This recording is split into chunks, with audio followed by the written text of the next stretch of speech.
ಧರಿತ್ರೀಪಾಲ ಸಹದೇವನ ವಚೋಗ್ರಂ ವ್ಯಾಳ ವಿಷದೆಡೆಯಲ್ಲಿ ಸಿಲುಕಿತು ಮನ ಮಹೀಶ್ವರರ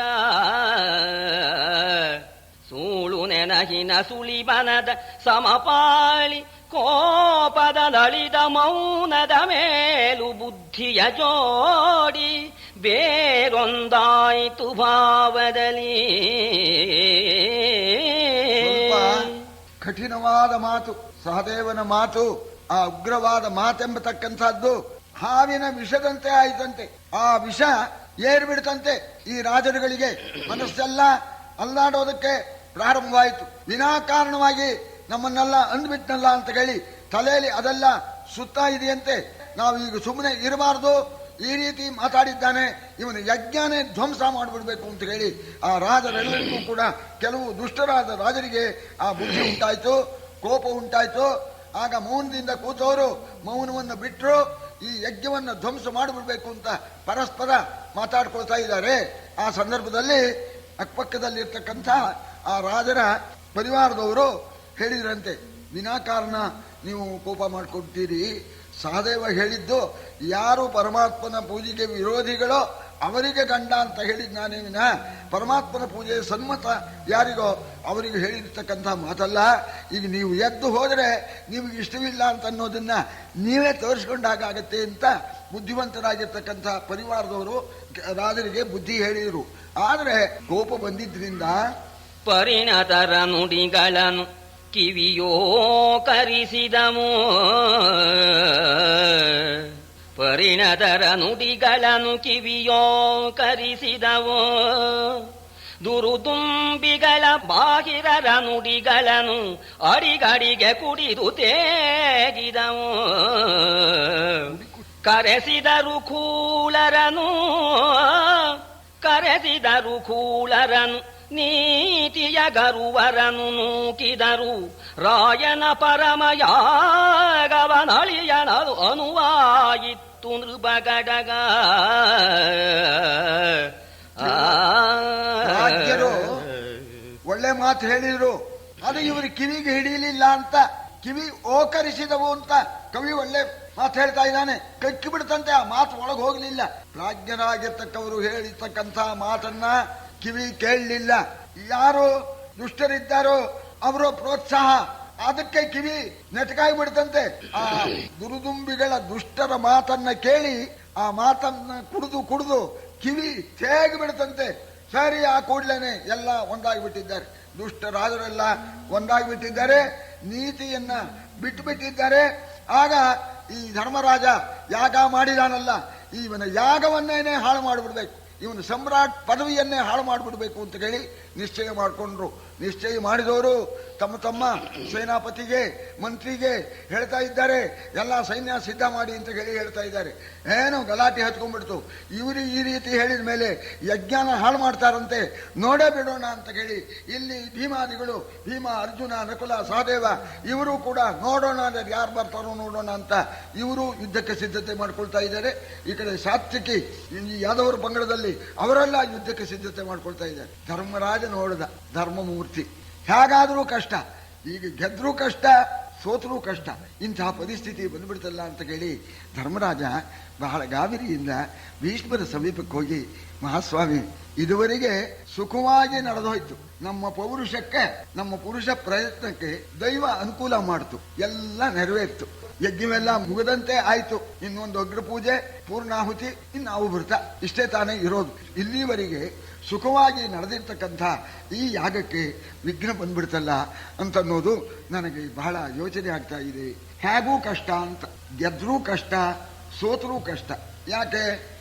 ಕಾದುವರೆ ನಮ್ಮ ಉತ್ಸವಕ್ಕೆ ನೆರವಾದವರು, ಕಾದುವರೆ ನಮ್ಮ ಉತ್ಸವಕ್ಕೆ ನೆರವಾದವರು, ಸೈರಿಸುವರೇ ಅಗ್ಗದ ಯಾದವೇಂದ್ರನ ನಿಂದೆ ಮೇಲಧ್ವರ ವಿಸಂಘಟನ. ಈ ದುರಂತದ ಚಿಂತೆಯಲಿ ಬೇಳಾದುದೆನ್ನಯ ಚಿತ್ತವು. ಈ ದುರಂತದ ಚಿಂತೆಯಲಿ ಬೇಳಾದುದೆನ್ನಯ ಚಿತ್ತವು. ಅದ್ದೆನು ಖೇದ ಪಂಕದೊಳು ಎನ್ನನುದ್ಧರಿಸೋ. ನಾ ಖೇದ ಪಂಕದೊಳದ್ದೆನು ಎನ್ನನುದ್ಧರಿಸೆಂದನ ಭೂಪ. ಯುದ್ಧ ಮಾಡೋಣ ಅಂತಂದ್ರೆ ನಮ್ಮ ಈ ಯಾಗಕ್ಕೆ ಸಹಾಯ ಮಾಡಿದ್ದಾರೆ. ನಮ್ಮ ಆಹ್ವಾನದಿಂದ ಯಾಗಕ್ಕೆ ಬಂದವರಾಗಿದ್ದಾರೆ. ಅವರನ್ನ ನಾವು ಶಿಕ್ಷಿಸ್ತಕ್ಕಂಥದ್ದು, ಅವರ ಮೇಲೆ ಕೈ ಎತ್ತೋದು ನ್ಯಾಯ ಅಲ್ಲ. ನ್ಯಾಯ ಅಲ್ಲ ಅಂತ ಸುಮ್ಮನೆ ಇರೋದಕ್ಕೂ ಕೂಡ ಅವಕಾಶ ಇಲ್ಲ. ಯಾಕೆ ಅಂತಂದ್ರೆ ಪರಮಾತ್ಮನನ್ನ ನಿಂದೆ ಮಾಡ್ತಾ ಇದ್ದಾರೆ. ಅಗ್ರ ಪೂಜೆ ಮಾಡಿದ ಪರಮಾತ್ಮನ ನಿಂದಿಸ್ತಾ ಇದ್ದಾರೆ. ಈ ಪವಿತ್ರವಾದ ಯಾಗವನ್ನ ಹಾಳು ಮಾಡಿಬಿಡ್ಬೇಕು ಅಂತ ಯೋಚನೆ ಮಾಡ್ತಾ ಇದ್ದಾರೆ. ಹೇಗೂ ಇದು ದುರಂತವೇ, ಸುಖಾಂತವಲ್ಲ. ಗೆದ್ರೂ ಸುಖವಿಲ್ಲ, ಸೋತ್ರೂ ಸುಖವಿಲ್ಲ. ಈ ದುರಂತದ ವಿಚಾರವನ್ನ ಯೋಚನೆ ಮಾಡಿ ಅಜ್ಜ ಮನಸ್ಸಿಗೆ ಮಂಕು ಹಿಡಿದು ಬಿಟ್ಟಿದೆ. ನಾನು ಈ ದುಃಖವೆಂಬತಕ್ಕಂಥ ಕೆಸರಿನಲ್ಲಿ ಮುಳುಗಿ ಹೋಗ್ತಾ ಇದ್ದೇನೆ, ನನ್ನನ್ನು ಉದ್ಧಾರ ಮಾಡಿ ಅಂತ ಹೇಳಿ ಧರ್ಮರಾಜ ಪ್ರಾರ್ಥನೆ ಮಾಡೋಣ. ಭೀಷ್ಮರು ಭರವಸೆ ಕೊಡ್ತಾ ಇದ್ದಾರೆ. ಅಂಜದಿರು ಭಯ ಬೇಡ, ನರರಿಗೆ ನಂಜು ಪಥ್ಯವೇ. ಗಿಳಿಯ ಮರಿಗಳು ಮಂಜರನ ಮೇಲ್ವಾಯಿದು ಬದುಕುವೆ. ಮಹೀಪದಿಯೇ ಮಂಜು ಮಧ್ಯಾಹ್ನದ ದಿನೇಶನ ನೆಂಜಲಿಸುವುದೇ. ಮಂಜು ಮಧ್ಯಾಹ್ನದ ದಿನೇಶನ ನೆಂಜಲಿಸುವುದೇ. ಕುಪಿತ ಸಿಂಹವನಂಜಿಸುವವೇ ನಾಯಿಗಳು ಎಂದನು ಭೂಪತಿಗೆ ಭೀಷ್ಮ. ಹೆದರಬೇಡ, ಭಯಪಡಬೇಡ. ಈ ಸಾಮಾನ್ಯರಿಗೆ ನೀನು ಯಾಕೆ ಹೆದರ್ತಾ ಇದ್ದೀಯ? ಗಿಳಿಗಳು ಬೆಕ್ಕಿನ ಸಮೀಪಕ್ಕೆ ಹೋಗಿ ಬದುಕೋದುಂಟೆ ಅಂತ, ಮಂಜು ಮಧ್ಯಾಹ್ನದ ಸೂರ್ಯನನ್ನ ನಾಶ ಮಾಡೋದುಂಟೆ. ಆದ್ರಿಂದ ನೀನು ಗಾಬರಿ ಆಗ್ಬೇಡ, ಧೈರ್ಯವಾಗಿರು. ಈ ಪರಮಾತ್ಮ ಎಂಥವನು, ಇವನ ಮಹಿಮೆ, ಇವನ ಯೋಗ್ಯತೆ ಸಾಮಾನ್ಯವಲ್ಲ. ಜಗವ ಕೂಡುವ ಹೊರೆವ ಬಲುಗೈಯಗಧರಂಗೆ. ಈ ನೃಪರ ಕುರಿವೆಂಡುಗಳ ಕುಮ್ಮರಿಗಡಿತಕ್ಕೆ ಆವುದು ಬೇಕು ಭುಜ ಸತ್ವ. ಬಗೆಬುದೇ ಬಲುಗಡಲು ಮಂಜಿನ ಮುಗಿಲು ವಳೆಯನು. ಚೈದ್ಯ ಭೂಪನ ಜಗದ ಭಂಡನ ನೀ ಜನಾರ್ದನ ಗಣಿಸುವನೆ ಎಂದ.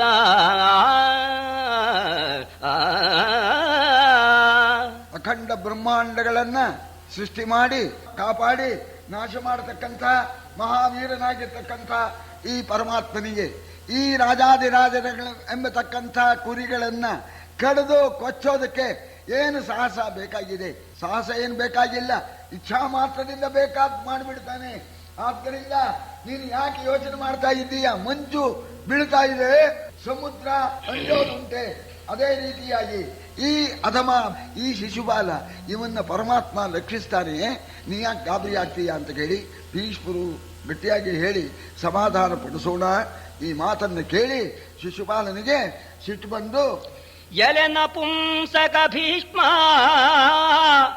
ಸುಡು ಬೈಗುಳಿನ ಭಂಡನು ನೀನಲ. ಗೋಕುಲದ ಗರುವನ ಗುಣವ ಕಂಡಿತುಗೊಂಡೆ ಬೇಸರದೆ.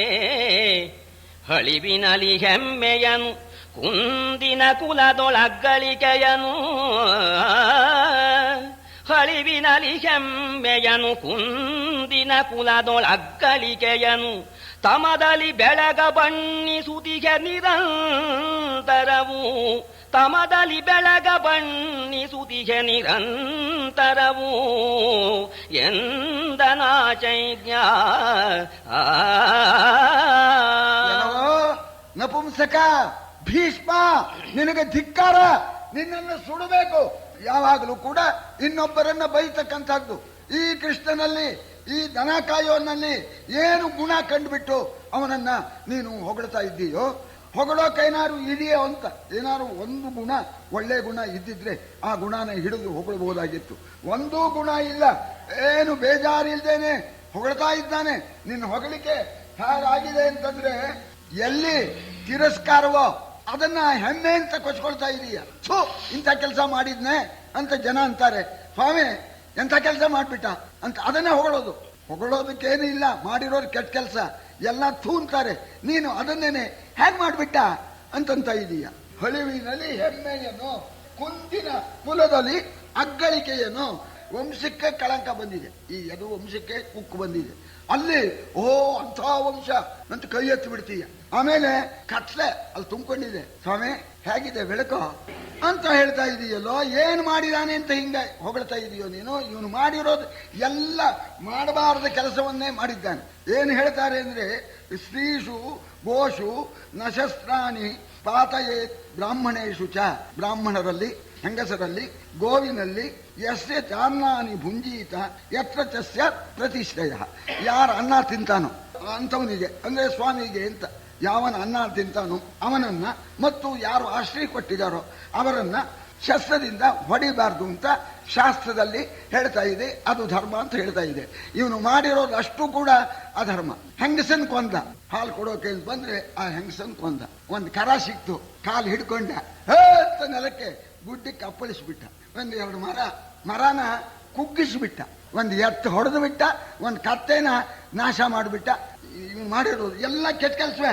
ಅದನ್ನೇನೆ ಇವನು ಹೇಗ್ರಿ ನಮ್ ಕೃಷ್ಣ ಕತ್ತೆ ಹೊಡೆದು ಬಿಟ್ಟ ಅಂತ ಹೊಳ್ತಾ ಇದೀಯ. ಹಾವಾಡಿಗರು ಮಾಡ್ತಾರಲ್ಲ, ಹಾವಾಟ ಆಡೋ ಹಾಗೆ ಹಾವಿನ ಮೇಲೆ ಕುಣಿದಾಡ್ಬಿಟ್ಟ, ಒಂದು ಹಕ್ಕಿ ಹೊಡೆದ. ಇಷ್ಟೇ ಇವನು ಮಾಡಿರೋದು.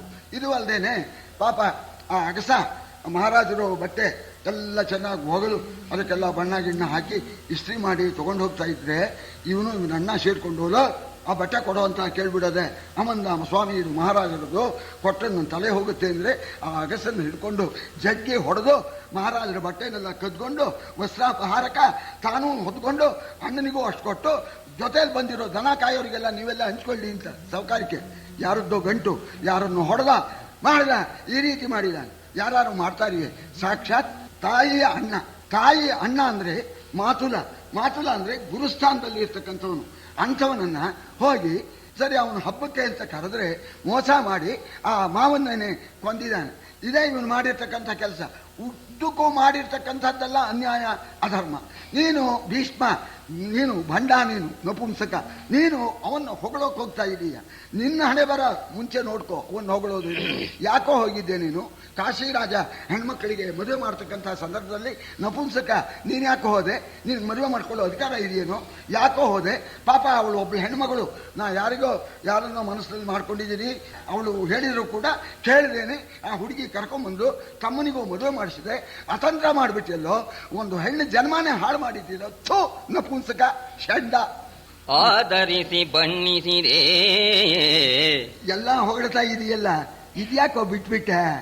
ಆದರಿಸಿ ಬಣ್ಣಿಸಿದೆ ನಾಚದೆ ಯಾದವನ ಕೌಳಿಕ ಪರಾಕ್ರಮವಾದಿಯಾದ ಸಮಸ್ತ ಗುಣ ವಿಸ್ತಾರ ವೈಭವವ ನೀನಾದರಿಸಿ ಬಣ್ಣಿಸಿದೆ. ಆದರೆ ಆ ಗೋವಳರ ಹೆಂಡಿರ ಹಾದರದ ಹೆಕ್ಕಳವ ಬಣ್ಣಿಸದಾದೆ. ನಿನಗೆ ಕಕಟ ನಾಚಿಕೆ ಎಂದನ ಚೈದ್ಯ. ವರ್ಣನೆ ಮಾಡಿ ಹೇಳ್ತಾ ಇದ್ದಾನೆ. ಇದೆಲ್ಲ ಮಾಡಬಾರದನ್ನೆಲ್ಲ ಮಾಡಿದ್ದನ್ನ ನಮ್ ಕೃಷ್ಣ ಹೇಗ್ ಮಾಡಿದಾನೆ ಅಂತ ಅದು ವರ್ಣನೆ ಮಾಡಿ ಹೇಳ್ತಾ ಇದೆಯಲ್ಲೋ, ಅದ್ಯಾಕೋ ಹೇಳಲಿಲ್ಲ? ಆ ಗೋಪಿಯರ ಜೊತೆಯಲ್ಲಿ ವಿನಾಶ ಮಾಡಿದ್ನಲ್ಲ, ನಾಚಿಕೆ ಆಯಿತು ಅಂತ ಕಾಣುತ್ತೆ ನಿನಗೆ. ಅದು ಯಾಕೆ ಹೇಳಲಿಲ್ಲ? ಹೇಳು ಅದನ್ನು. ಇಂಥ ಕೆಲಸ ಮಾಡಿದಾನೆ, ಪರಸ್ತ್ರೀಯರನ್ನ ಅಪಹಾರ ಮಾಡಿದಾನೆ, ಹೇಳು.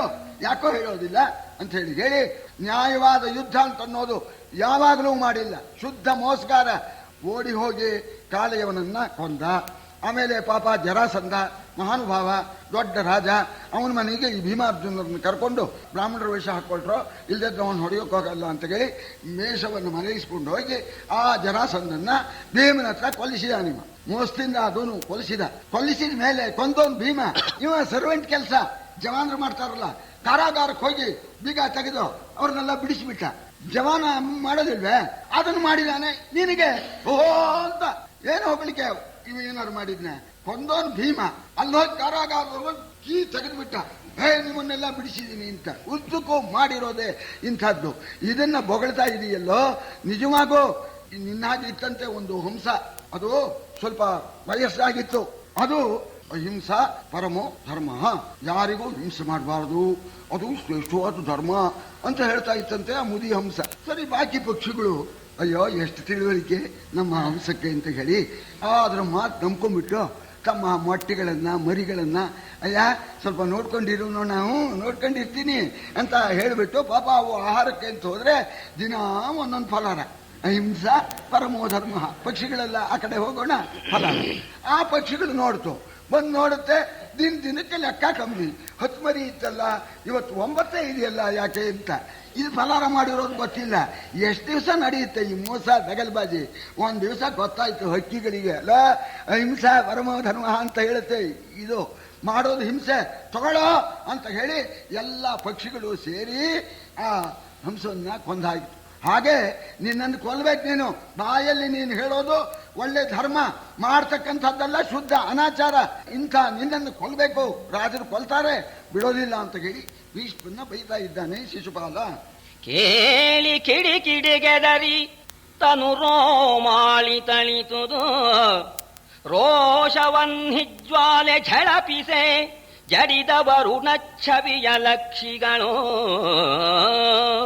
ಸೂಳುರಿಯ ನಿದು ಸುಯ್ಲ ಕಬ್ಬೊಗೆ ಜಾಲಿಗೆಯಲ್ ಏಕಾವಲಿಯ ಮುಕ್ತಾಳಿ ಕಂದಿತು, ಖತಿಯ ಮೊನೆಯಲಿ ಮಸಗಿದನು ಭೀಮ. ಬೈಯತಕ್ಕಂಥದ್ದನ್ನ ಕೇಳಿ ಭೀಮಸೇನಿಗೆ ಬಹಳ ಕೋಪ ಉಂಟಾಗಿ ಕಣ್ಣುಗಳಿಂದ ಕಿಡಿಗಳು ಉದುರ್ತಾ ಇದೆಯಂತೆ. ಆ ಕೋಪದ ಆ ಅಗ್ನಿಯಿಂದ ಉಸಿರು ಬಿಟ್ಟಾಗ ಉಸಿರಿನ ಜೊತೆಯಲ್ಲಿ ಹೊಗೆ ಉರಿ ಹೊರಗೆ ಬಂದು ಆ ಹೊಗೆ ತಾಕಿ ಹಾಕೊಂಡಿರ್ತಕ್ಕಂಥ ಮುತ್ತಿನ ಹಾರ ಕಪ್ಪ ಹೋಗ್ಬಿಡ್ತಂತೆ. ಏನು ಹಲ್ಲಲ್ಲಿ ಕಡಿತಾ ಇದ್ದಾನೆ, ನಿಟ್ಟುಸರನ್ನ ಬಿಡ್ತಾ ಇದ್ದಾನೆ. ಈ ಶಿಶುಪಾಲನ್ನ ಸಂಹಾರ ಮಾಡಬೇಕು ಅಂತ ಹೇಳಿ ಮಹಾ ಕೋಪದಿಂದ ಸಿದ್ಧನಾಗಿ ಸೆಳೆದಡಾಯುಧ ಉತ್ತರೀಯವ ನಿಲುಹಿ, ಮುಂಗೈಯಲಿ ವೃಕೋದರ ಮೊಳಗುವನುವನು ಕಂಡು ಧಿಮ್ಮನೆ ಭೀಷ್ಮ ನಡಹಾಯ್ದು. ಸೆಳೆದುಕೊಂಡನು ಖಡುಗವನು, ಸೆಳೆದುಕೊಂಡನು ಖಡುಗವನು, ಭುಜವಲಯದಿಂದ ಉಚಿದನು. ತೋಟಿಯ ತೊಳಸುಗರ ಹೊಯ್ ಹೊಯ್ ಎನ್ನುತ್ತ ಗರ್ಜಿಸಿದನ ಭೀಷ್ಮ. ಭೀಮನಿಗೆ ಅಸಾಧ್ಯವಾದ ಯಾವುದೂ ಇಲ್ಲ. ಈ ಶಿಶುಪಾಲನ್ನ ಸಂಹಾರ ಮಾಡಿಬಿಡ್ತೇನೆ ಅಂತ ಹೇಳಿ ಹೊದ್ದಿರ್ತಕ್ಕಂಥ ಉತ್ತರೀಯವನ್ನ ಸೊಂಟಕ್ಕೆ ಬಲವಾಗಿ ಬಿಟ್ಕೊಂಡ್ಬಿಟ್ಟು ಅಡಾಯುಧ ದೊಡ್ಡ ಕತ್ತಿಯನ್ನ ತಗೊಂಡು ಶಿಶುಪಾಲನ ಸಮೀಪಕ್ಕೆ ಹೋಗ್ತಾ ಇದ್ದಾನೆ. ಅವನನ್ನ ಕತ್ತರಿಸ್ತೇನೆ ಅಂತ. ಅದನ್ನ ಭೀಷ್ಮರು ನೋಡ್ಬಿಟ್ಟು ಬೇಗ ಓಡಿ ಬಂದು ಕತ್ತಿಯನ್ನು ಕಿತ್ಕೊಳ್ಳೋಣ.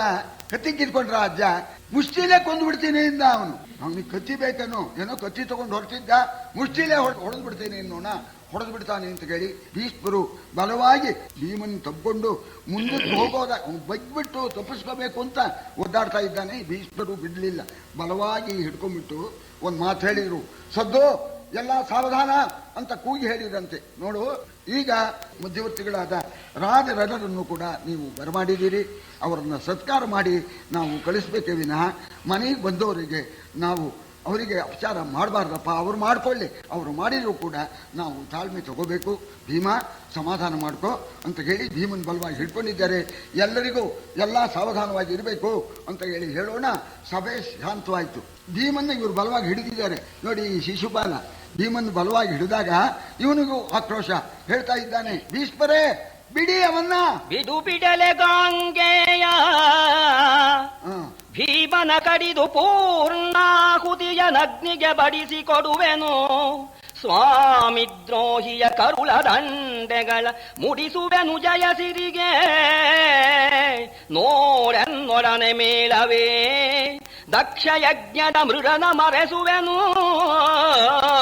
ದಕ್ಷ ಯಜ್ಞದ ಮೃಡನ ಮರೆಸುವೆನು ಎನ್ನುತ್ತ ಮಿಗೆ ಬೊಬ್ಬಿರಿದನ ಚೈತ್ಯ.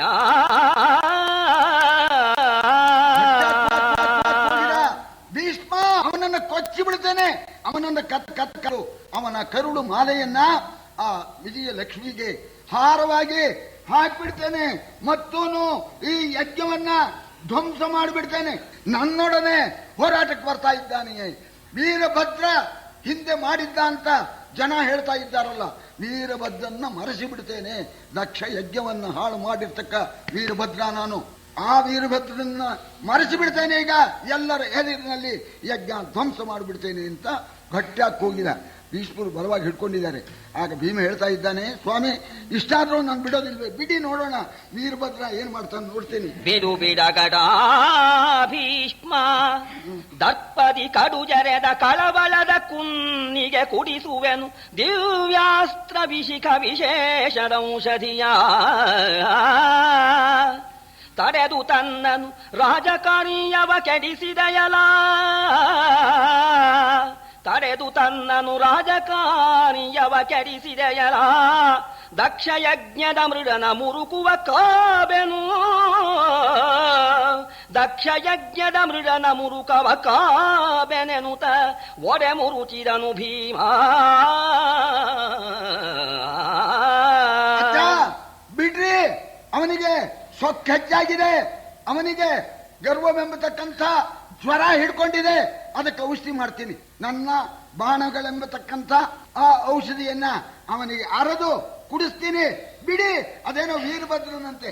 ಅವ ಈರಭದ್ರನ ಯೋಗ್ಯತೆ ನೋಡಿಬಿಡ್ತೇನೆ. ದಕ್ಷ ಯಜ್ಞವನ್ನ ಹಾಳು ಮಾಡಿರ್ತಕ್ಕ ಈರಭದ್ರ ಇವನು ಯಾರು ಅನ್ನೋದನ್ನು ತೋರಿಸ್ಬಿಡ್ತೇನೆ ಅಂತಂದು ಕೊಸಡ್ಕೊಂಡ್ಬಿಟ್ಟ ಭೀಮ. ಕೊಸಡ್ಕೊಂಡು ಒಂದೇ ಆವರ್ತಿಗೆ ಹಾರುಬಿಟ್ಟ ಶಿಶುಪಾಲನ ಹತ್ರಕ್ಕೆ. ಮತ್ತೆ ಭೀಷ್ಮರು ಹೋದರು. ಎಲ್ಲಿ ಅನಾಹುತವಾಗಿರುತ್ತೋ ಅಂತ ಮತ್ತೆ ಭೀಷ್ಮರು ಹೋಗಿ